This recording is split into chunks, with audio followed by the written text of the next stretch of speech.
Right now, you're not stuck in life, you're stuck in your head.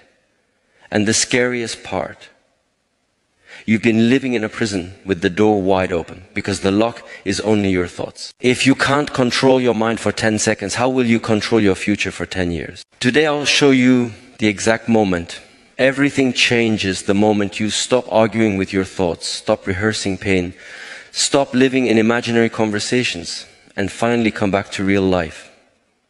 Because the truth is, your anxiety isn't your personality. Your overthinking isn't intelligence. It's a habit. And habits can be broken fast. Stay with me because in the next few minutes you'll feel your mind go quiet in a way you haven't felt in years. And once you taste that silence, you'll never accept your old life again. Listen, right now, you are not tired because life is heavy. You are tired because your mind won't shut up. You wake up, and before your feet touch the floor, you are already somewhere else. You replay yesterday. You argue with someone who isn't even in the room. You predict a future that hasn't arrived. You carry 10 conversations in your head and none of them are real. And then you wonder why your chest feels tight, why your body feels old, why your energy disappears before the day even begins. Let me ask you something. When was the last time you were actually here? Not here like breathing and blinking. I mean here like fully present. Like your eyes were looking at the world, not at your thoughts. Like your hands were doing one thing, not 10. Like you could drink water and actually taste it. Like you could walk and feel the ground. Like you could sit in silence without needing to escape. Most people cannot. And they think it's normal. They think living in the head is intelligence. They think overthinking is maturity. They think worry improves responsibility. No, it proves addiction. You are addicted to thinking because thinking gives you the illusion of control.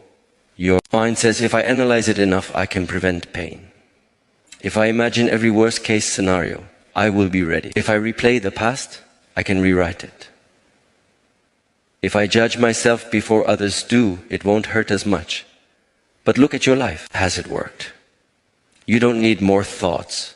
You need more reality. And the moment you finally stop living in your head, everything changes. Not because the world changes. The world was always there. The change happens because you stop being trapped inside the small prison you built with words. Your mind is a powerful tool, but most people have made it their home, and that is why they suffer. A tool is something you pick up when needed and put down when finished, but you never put it down. You carry it to bed. You carry it to conversations. You carry it into the shower. You carry it into prayer, into work, into love. And then you say, why do I feel restless? Because you are dragging a loud machine everywhere you go. You want peace. Stop using the mind when it's not needed. Right now you might be thinking, how? You don't understand. My life is complicated. My problems are real. Yes, your problems may be real, but your suffering is often manufactured. Two people can have the same situation, same money problems, same family problems, same workload. One sleeps, one panics, one handles it, one collapses. What's the difference? The second one lives inside the story. The mind doesn't just describe reality. It adds poison. It adds commentary. It adds predictions. It adds shame. It adds fear. It adds old memories like chains. And here is the scary part. You may not even know you are doing it because you have been thinking for so long. You believe you are your thoughts. But you are not. A thought is like a cloud. It appears, it moves, it disappears. But something in you remains. Have you noticed? You can watch a thought. If you can watch it, it cannot be you. The watcher is you, and you have forgotten the watcher. You have become the noise. So listen carefully. I'm going to tell you a secret that sounds simple, but it will make strong people uncomfortable. Your life is not hard. Your mind is undisciplined. That's why you overthink. That's why you procrastinate. That's why you delay. That's why you stay stuck. Because an undisciplined mind loves drama more than it loves truth. It will create problems even when nothing is happening. It will create fear even when you are safe. It will create doubt even when you are capable. It will say, what if they don't like me while you are sitting alone? It will say, what if I fail before you even start? It will say, I'm not enough while you are still breathing, still alive, still having a chance. And then you listen. You treat every thought like it's a command, like it's a prophecy, like it's evidence, like it's law. It's not. A thought is only a suggestion. And many of your thoughts are stupid. Yes, stupid. A mind without training is like a child with a sword. It will hurt you. So the moment you stop living in your head, everything changes because you finally stop obeying every inner voice. You start choosing. And choice is freedom. But first you must see the trap clearly. Here is the trap. The mind can only live in two places, past or future. It cannot live in the present. The present is too quiet. The present has no drama. The present has no storyline. In the present there is only what is. And what is often simple. Breath, sound, light, sensation, movement, a task in front of you. But the mind hates simplicity. It wants complexity. Because complexity makes it feel important. So it drags you to the past. Remember how they treated you. Remember how you failed. Remember that embarrassing moment. Remember what you should have said. And it drags you to the future. What if you lose everything? What if you get rejected? What if you get sick? What if you waste your life? And while you are traveling between yesterday and tomorrow, life is happening and you are missing it. You call that being busy. But you are not busy, you are absent. Your body is present. Your mind is a runaway dog. And you wonder why you can't focus, why you can't be consistent, why you can't feel joy even when you have good things. Because joy is a present moment experience. Peace is a present moment experience.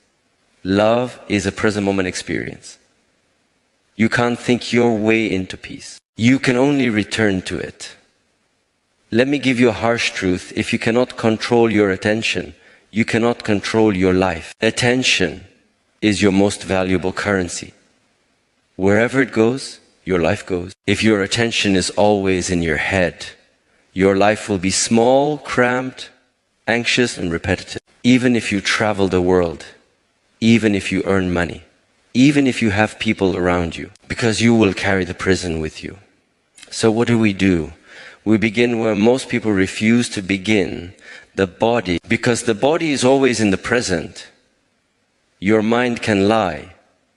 Your body cannot. Your mind says, I'm okay, while your shoulders are tight and your jaw is clenched. Your mind says, I don't care, while your stomach burns. Your mind says, I'm strong, while your breath is shallow like a frightened animal. Your body tells the truth. And the moment you return to the body, you return to reality. Try this right now while you are reading. Don't make it spiritual. Don't make it complicated. Feel your breath.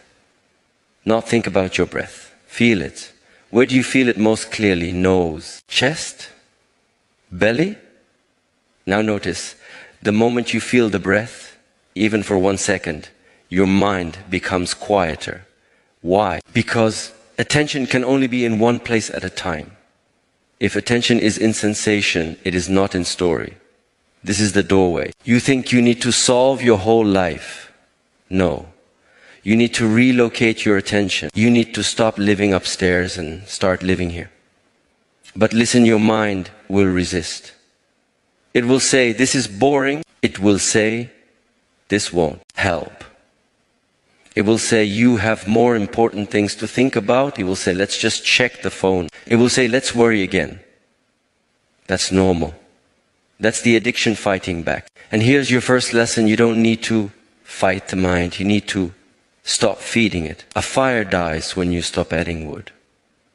Your overthinking is not powerful because it's true. It's powerful because you give it attention. You sit with a thought and you massage it. You stretch it. You replay it. You decorate it. You make it bigger.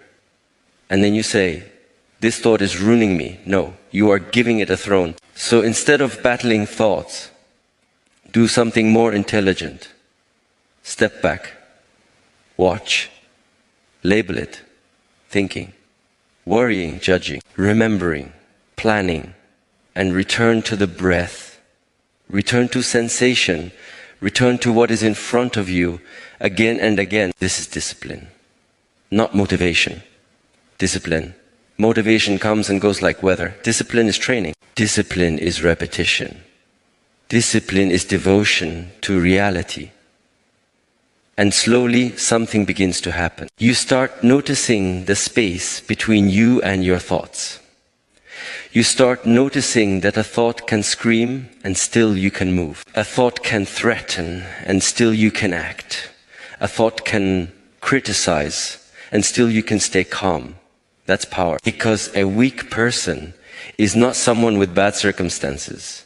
A weak person is someone controlled by their inner noise. And a strong person is someone who can hear the noise and not obey. Now let me take you deeper. Because this is where everything changes. Most people live in their head because they are afraid to feel. They use thinking as a shield against emotion. They don't want to feel sadness, so they analyze it. They don't want to feel fear, so they plan endlessly. They don't want to feel shame, so they blame others in their head. They don't want to feel loneliness, so they scroll. They don't want to feel uncertainty, so they seek constant reassurance. But you cannot think your way out of feeling. You can only feel your way through. This is why the mind keeps looping, because you are avoiding the direct experience. The mind says, let's talk about it. The body says, please feel it. And until you feel it, it stays. So the next time you catch yourself stuck in your head, ask this question. What am I refusing to feel right now? Be honest. Is it fear? Is it disappointment? Is it grief? Is it anger? Is it embarrassment? Is it the ache of not being where you want to be? Don't answer with another story. Answer with the body. Where is it? In the chest, in the throat, in the stomach, in the face, in the shoulders. Now here is the moment.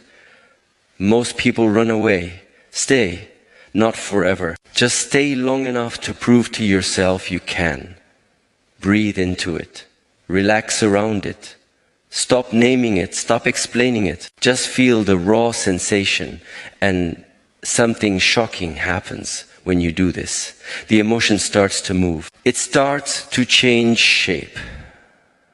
Because emotion is energy in motion. It is not a permanent identity. It becomes permanent when you trap it with thinking.